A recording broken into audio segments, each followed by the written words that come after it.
Para poder enseñar de forma efectiva, es imprescindible saber cómo aprenden los estudiantes. Es por eso que comenzamos ahora una serie de videos sobre las teorías del aprendizaje. Veremos un número de teorías del aprendizaje, ya que ninguna por sí sola logra explicar cómo aprenden los estudiantes, sino que es la suma de ellas lo que nos da el conjunto de cómo podemos enseñar efectivamente para potenciar el aprendizaje de nuestros alumnos. En este primer video comenzaremos por ver lo que es la andragogía, o sea, los supuestos sobre cómo aprenden los adultos, versus la pedagogía, o sea, los supuestos sobre cómo aprenden los niños. ¿Hay una diferencia? ¿Son conceptos contrapuestos? Lo veremos.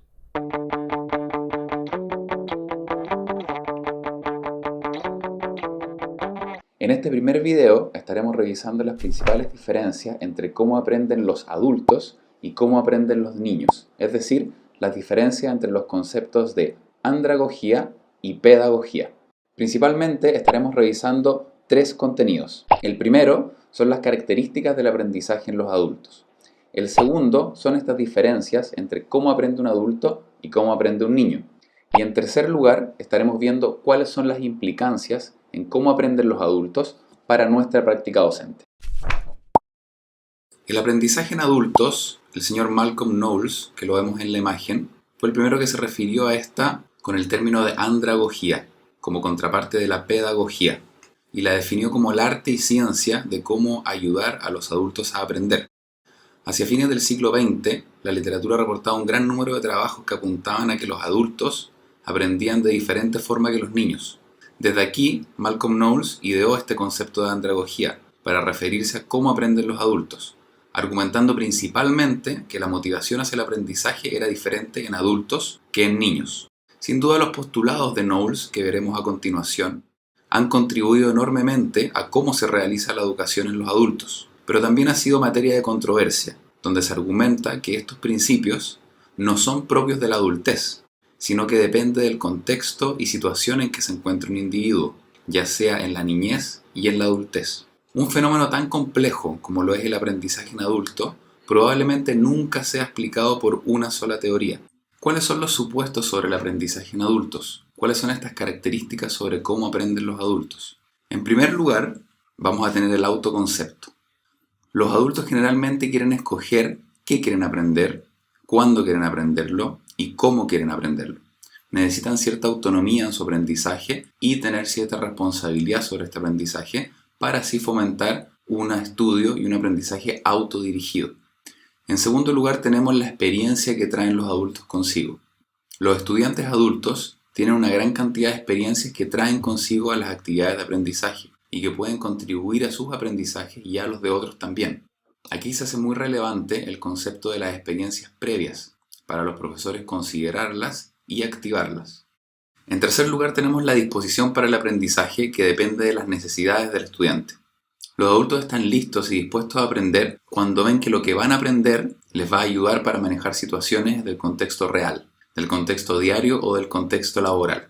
Tiene que haber una real necesidad para aprender algo. En cuarto lugar, tenemos el enfoque centrado en problemas. Los adultos necesitan ver la aplicación inmediata del aprendizaje, por lo que buscan experiencias de aprendizaje que sean oportunidades para permitir resolver problemas. En quinto lugar, tenemos la motivación de los estudiantes, que en este caso de los adultos es una motivación de tipo interna, de tipo intrínseca. Los adultos buscan experiencias de aprendizaje por razones intrínsecas, ya sea por un real interés en lo que van a estudiar o quieren aprender, o por el valor que le han otorgado a una actividad, más que por razones externas o extrínsecas, ya sea como una nota o un premio. En último lugar, tenemos que los adultos necesitan saber por qué necesitan saber algo.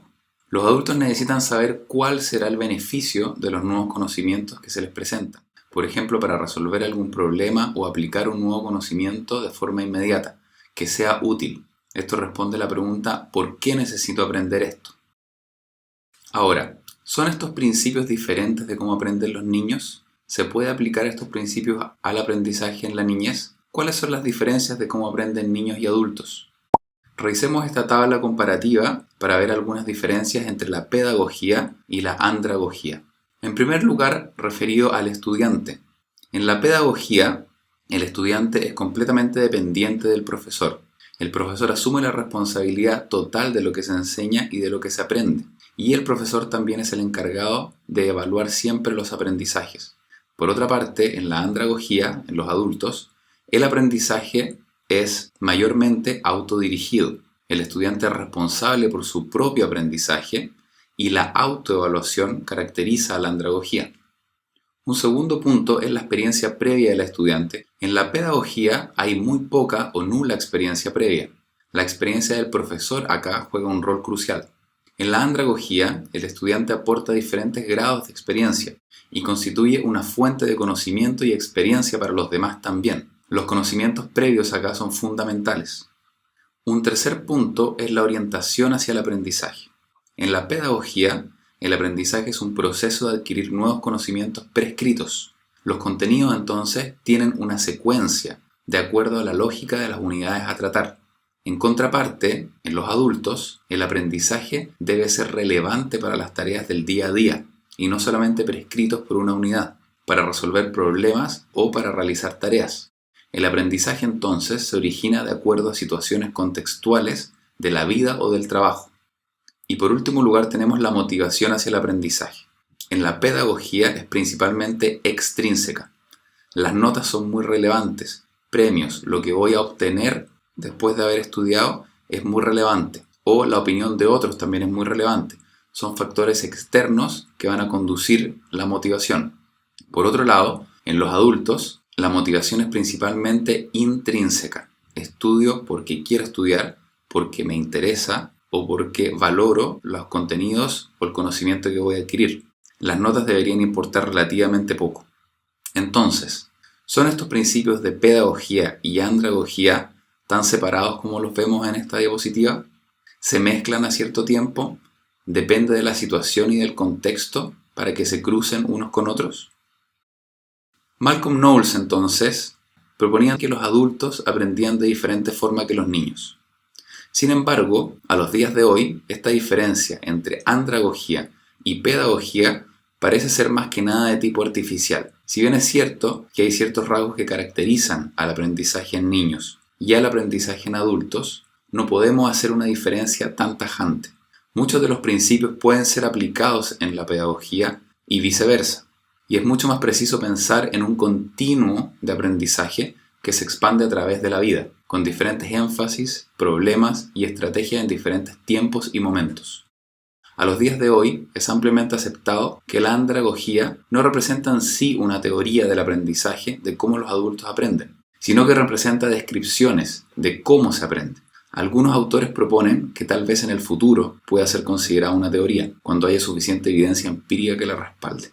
Por lo tanto, el mismo Malcolm Knowles explica que la andragogía es un modelo de supuestos sobre el aprendizaje o como un marco de referencia que sirve como base para teorías emergentes. De esta forma, la andragogía capta entonces una serie de características generales sobre los aprendizajes en adultos y ofrece una guía para planificar diferentes estrategias de enseñanza y aprendizaje con estudiantes que sean independientes y autodirigidos en cierta medida. Ahora, ¿cómo podemos aplicar en la práctica estos principios de la andragogía? Primero, es importante crear un efectivo y seguro clima de aprendizaje. Los estudiantes deben sentirse cómodos, tanto física como emocionalmente. Deben sentirse seguros y libres para poder expresarse sin temor o ser juzgados o ridiculizados. Un segundo punto es involucrar a los estudiantes en la planificación de métodos de aprendizaje y en el currículum.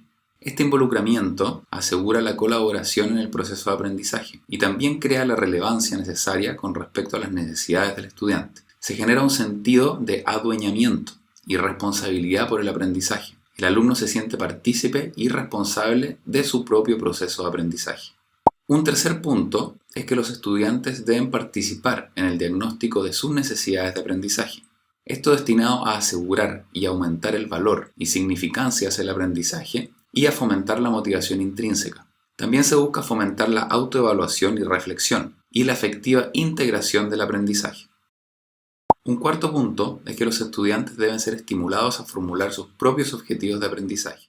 Esto va de la mano con el punto anterior y también busca fomentar el control sobre su propio aprendizaje. Un quinto punto de aplicación de estos principios es que se debe apoyar a los estudiantes en la búsqueda y utilización de recursos para cumplir sus metas u objetivos. Esto conecta las necesidades del aprendizaje con recursos prácticos para cumplir con los objetivos y también busca fomentar la motivación para utilizar estos recursos para propósitos específicos. Estos recursos pueden ser distintos, como por ejemplo libros, guías, sitios web, pasantías en algún lugar, experiencias presenciales, distintos métodos de estudio, etc. El punto 6 de cómo aplicar estos principios es que se debe ayudar a que los estudiantes lleven a cabo sus planes de aprendizaje. Uno de los aspectos fundamentales de una motivación óptima es la expectativa de éxito y el sentirse competente. Por lo tanto, los estudiantes se desmotivan si las tareas son muy difíciles y no pueden lograr estos planes o sus metas. De la misma forma, exigir demasiado o poner mucha presión sin el sistema de apoyo adecuado puede llevar a perjudicar el aprendizaje de los alumnos. Y el último punto es que se debe fomentar la autoevaluación. Y este es un paso fundamental hacia el aprendizaje autodirigido, el cual requiere de una reflexión crítica sobre la propia experiencia. Ahora que ya hemos visto las características de cómo aprenden los adultos, ¿aplican estos principios ustedes en su práctica docente? ¿Creen que son atingentes de aplicarlos en su práctica? ¿Piensan ustedes que aplicar estos criterios son útiles para sus estudiantes? Les dejo esta pregunta entonces para que puedan reflexionar acerca de las diferencias entre el aprendizaje en niños y en adultos. No olvides suscribirte a nuestro canal y activar la campana de notificaciones para estar atento al segundo video de esta serie, donde veremos la teoría cognitivo-social. Nos vemos.